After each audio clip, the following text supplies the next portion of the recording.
welcome to this episode of the Red Mic Podcast. Thanks for watching. I want to kick this off with a quote from C.S. Lewis. I was speaking at an event the other night, and I used this quote as part of my presentation and thought I want to use it again on the podcast today and talk about not the same topics directly that I was addressing the other night, but it all falls under the same umbrella of what this quote addresses. The quote is by C.S. Lewis. He says the following. He said, "I believe in Christianity as I believe that the sun has risen, not only because I see it, but because by it I see everything else." I think one of the points that a lot of people who are defending their faith, a lot of Christians, as we try to give answers for why we believe what we believe, we miss really this big picture argument of why we believe Christianity is true. And that big picture is it explains everything. It gives us a reason and an understanding for the things that we see in the world around us and then within the human condition. And so what I want to do, I want to talk about topics a few times on this podcast over the next couple months probably that in my book, I've talked about these so much in ministry and in classes and at events that I feel like, I've addressed it all. But on this podcast, I haven't addressed much at all. And so I want to put it on this platform as well. These will be evidences that you can use, reasons that you can give people for why you're a Christian. Again, I believe that Christianity is true. The reason I am a Christian is because it's true. The reason I believe it's true are many. The first one is because I believe the Bible's true. We've looked at that already. And then I think Christianity and the Bible explain everything that we encounter. And so I want to go over what are considered the four classical arguments for the existence of God. These are things that Christianity explains. These are arguments that make sense in a Christian worldview along the lines of the quote from C.S. Lewis. It explains everything else. The sun allows you to see everything else that's in the world. And so this would be the cosmological, teleological, ontological, and axiological arguments for the existence of God. And those are big, fancy, historical kind of titles that go on them. And I'll break them down one at a time. The first argument for the existence of God is the cosmological argument. The cosmological argument basically says because there's something like a creation, there must be a creator. I'm going to put the technical wording to it though. This is in syllogistic form, which means there are going to be a series of premises and then a conclusion. These are structured philosophical arguments. The cosmological argument, premise one, everything that begins to exist has a cause. Premise two, the universe began to exist. Conclusion, the universe has a cause. And so what you need to be able to do as a believer is just logically defend the premises, and if the premises are true, the conclusion must follow. The conclusion is there is a cause to this universe. Someone had to create this thing, and we have the answer for who. So let's look at the premises. First, everything that begins to exist has a cause. That is to say, everything that does not exist at one point and then exists has to have a reason from transitioning from not existing to existing. There has to be a cause that moves something from the realm of not being to being. This actually will help you if you ever get stumped by an atheist or a skeptic asking you, well, where did God come from? You said everything has a cause. What's the cause of God? That is not the actual logical argument. The logical argument is anything that begins to exist has a cause. And the Bible tells us that God doesn't begin. God always has been. God is eternal. There is no point where you go from there isn't God to there is God. And it's only when you go from it is not to it is that you need a cause for that transition. The universe, on the other hand, the universe did begin to exist. Premise 2. The universe has not always been here.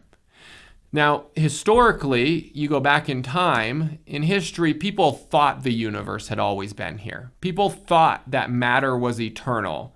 They thought that this has always been the way it has been.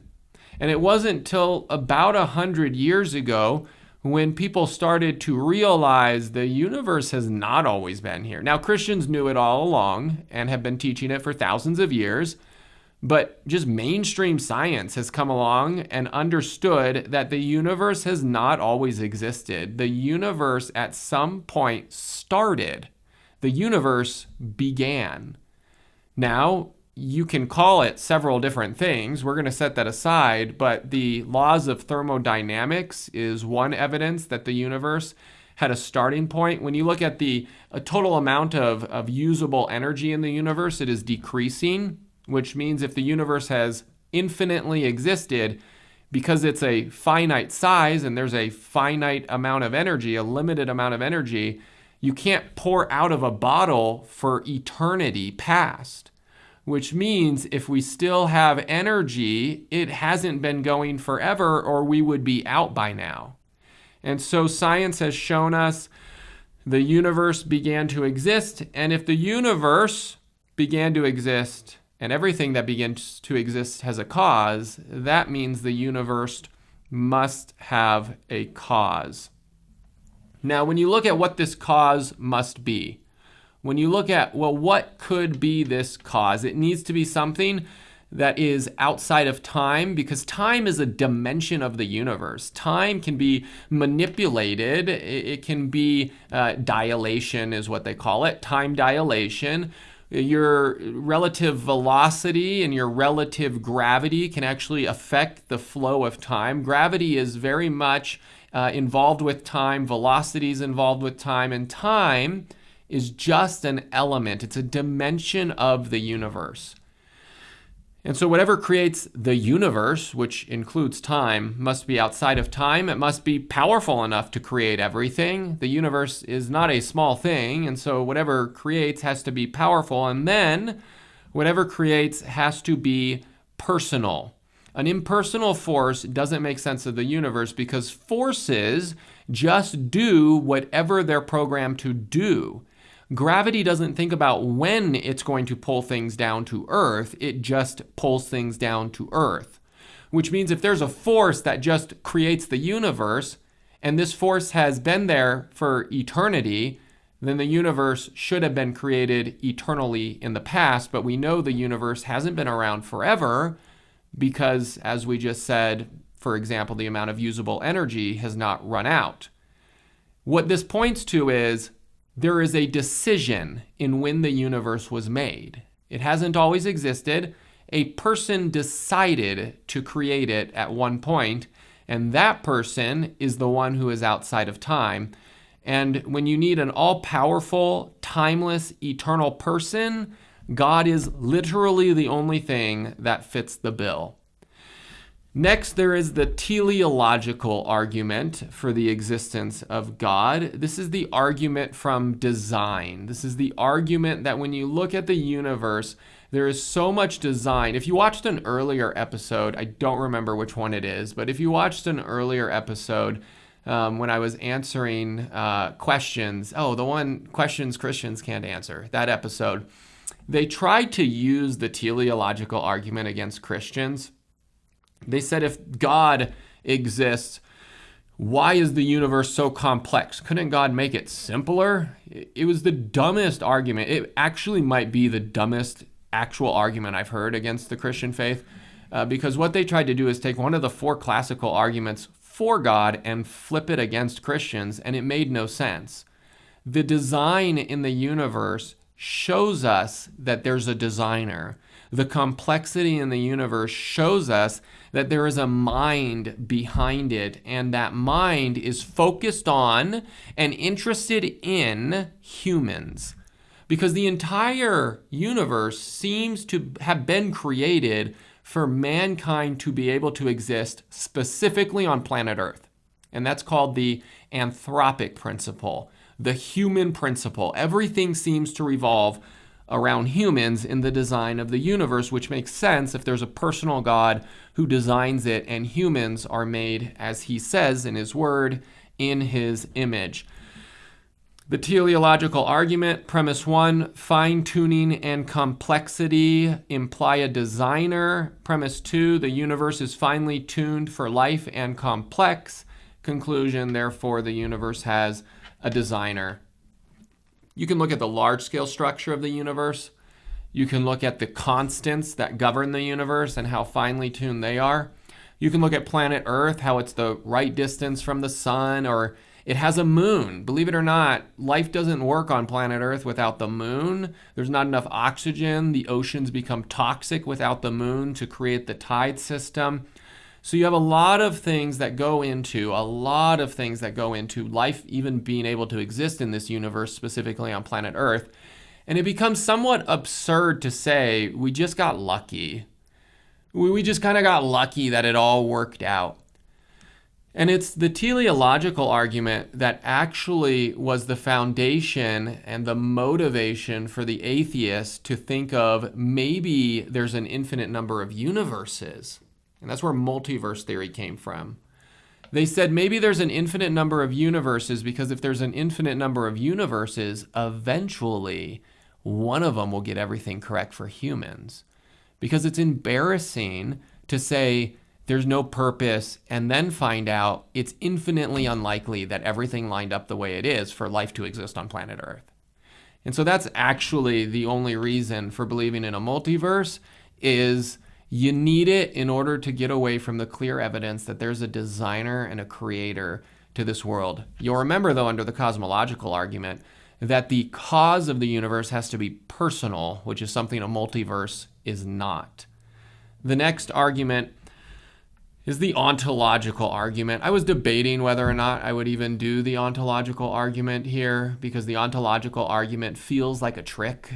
It was developed by Anselm in the 13th century or the 1300s, one of those. And Anselm, there's a verse in the Bible, I didn't put it on my notes. It says, "The fool says in his heart, there is no God."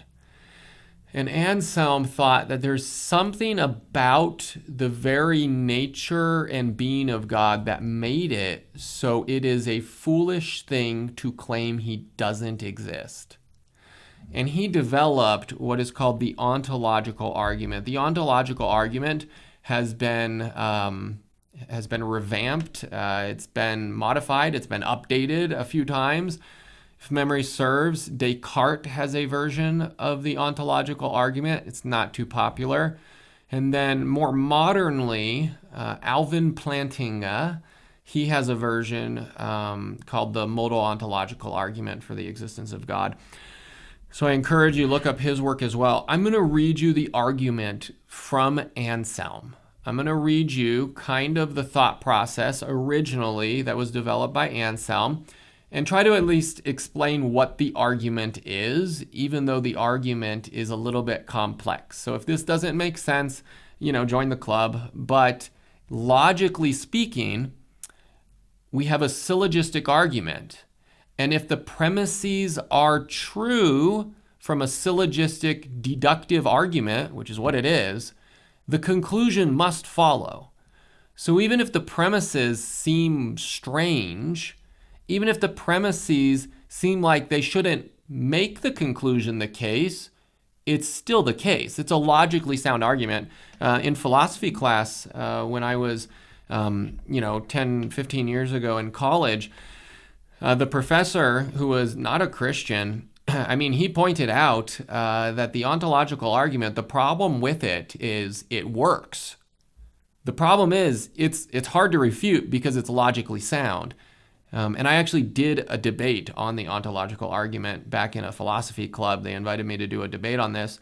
And he did say I won the debate, so I was happy with that. He wasn't a Christian, but he was at least admitting that the argument's good, and thankfully I did justice to it. Premise one, you got to buckle up right now, all right? Premise one, God is the object of thought of which no object of thought can be considered greater, all right? In other words, God is the greatest conceivable being. He is the greatest conceivable thought. You cannot think of something greater than God. Now suppose, just for the sake of argument, that God exists in the intellect only as an idea in our mind, but he does not exist in reality. Premise two, any object of thought that can be believed to exist in reality will certainly be thought to be greater than any object of thought that exists only in the intellect. In other words, something that really exists is greater than something that is only imaginary or in the intellect. A real existing being, like God, is greater than one that is only imagined.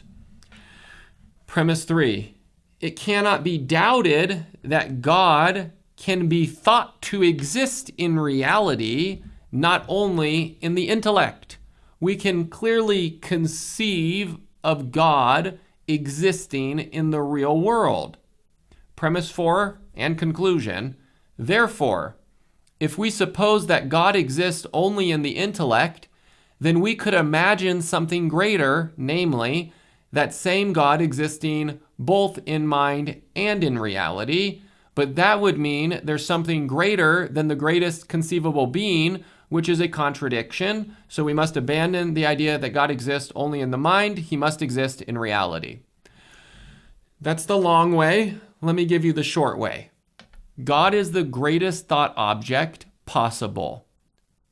And if that's true, we then move on to premise two, that it's possible to think about God existing in reality. And if that's true, then it means that we can't limit God to the intellect if he is by definition the greatest thing, because the greatest thing would exist in reality, which means, conclusion, God exists in reality. Anselm argued it was foolish to say there is no God because God is logically necessary. God must exist by the very nature and idea of who and what God is. And so that is the ontological argument. I'm not going to unpack it too much more than that. Maybe we'll do a show one day, just the ontological argument. And we'll go into all of the arguments people try to make against it. Imagine a big island, the greatest island you could ever imagine. Now suppose that island didn't exist only in the mind, but it existed in reality. Therefore, the island exists. Where's the big island? Those are the types of responses people will give. They try to parody the argument. And really what it comes down to is, but if the biggest island existed, you're now dealing with material objects. Couldn't you add a few more palm trees?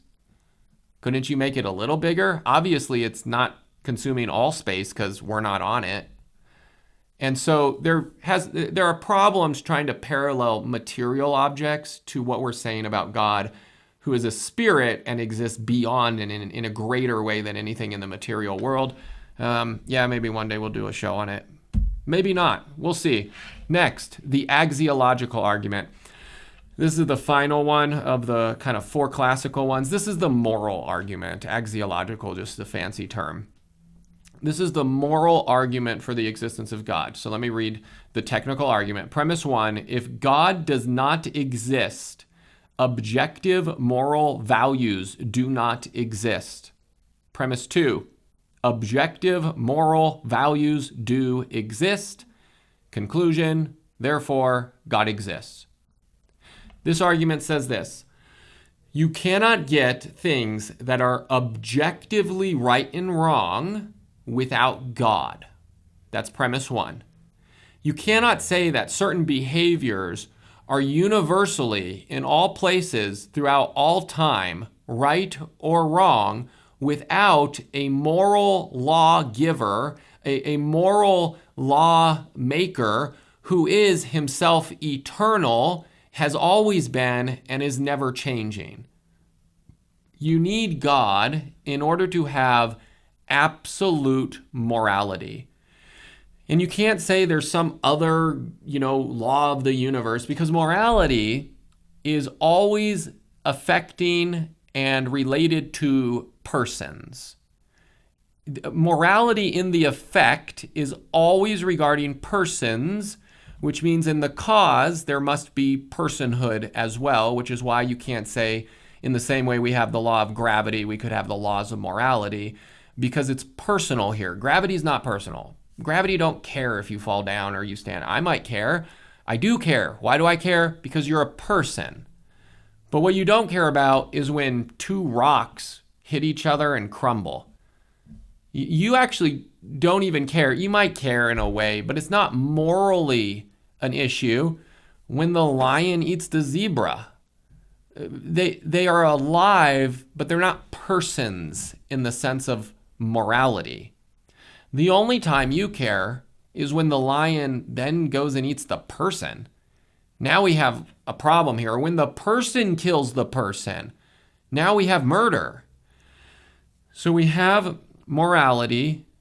If it exists objectively, that means there must be a God, a personal, universal, eternal standard by which we know right and wrong. And so the question remains, premise 2, do objective moral values exist? That's the question. Do objective moral values exist? And this is the one argument where Christians will rightfully actually appeal to a person's innate sense of right and wrong, because that's actually the argument the Bible makes. The Bible says that God has written his law on our hearts and that people understand. Now, maybe they've tried to ignore it, but people innately understand there are certain things that are right and there's certain things that are wrong. And so in a conversation, people get tired of the fact that you use this example, but there's a reason you use this example. All you need to prove is that there is one thing that is objectively evil. And if that's the case, you need God. And so what you should do is you just pick the greatest example of evil and use that as the example. And the most common one would be the Holocaust. Was it wrong for Adolf Hitler and the Nazis to do what they did to those Jews? Was it wrong to lock them in ovens and cook them? Was it wrong even for children to do that, to gas them in chambers, to bury them alive? Was it wrong? Or do you just not like it? And most people will admit it's wrong. Well, what if you did it on another continent? Doesn't matter. What if you did it on the moon? Doesn't matter. What if you did it 1,000 years earlier? Doesn't matter. Location doesn't matter. Timeline doesn't matter. Doesn't matter where, doesn't matter when. It's wrong. And if you say that, if you say it is objectively wrong, it's not based on anyone's opinion, there is a universal standard for right and wrong about Hitler, now you need God. Because that's the conclusion. That's the necessary conclusion. If God does not exist, objective moral values do not exist. Objective moral values do exist, though, which means God exists. So you look at these 4 classical arguments, and I think it's strange as I wrap it up here that people try to use evil as an argument against God. They try to say if God was loving and powerful, why would he allow so much evil in the world? Not realizing that when they raise the question of good and evil, it requires God to justify just saying something is good and evil. If an atheist says, if God exists, why would he allow all this evil? Ask them, who determines what's good and evil? And if they say themselves, just say change your mind. And now you have no barrier to God. Now there's no evil. God exists. If they say no, but there really are things that are evil, objectively wrong, then just be ready to explain you can't say that without God. So the question is not, does evil exist and God exist? If evil exists, God must exist. The question is simply, why does God allow evil? Why does God allow the things that he allows? But the number one argument that people try to use against Christians actually proves that God must exist. And so I'll close with Romans 1:20. It tells us, "For since the creation of the world, God's invisible qualities, his eternal power and divine nature, have been clearly seen, being understood from what has been made, so that people are without excuse." Nobody gets to stand before God one day and say, I didn't know you existed. All of creation says God exists. The fact that there is a creation says God exists. The fact that there is so much design and complexity and purpose to the creation says God exists. The fact that you can't even reason God not existing, and then the fact that all of us know innately that some things are right and some things are wrong shows us God exists. If you deny God, you are simply turning a blind eye to the evidence, and when you stand before him, you will be without excuse for rejecting him. Thanks for watching.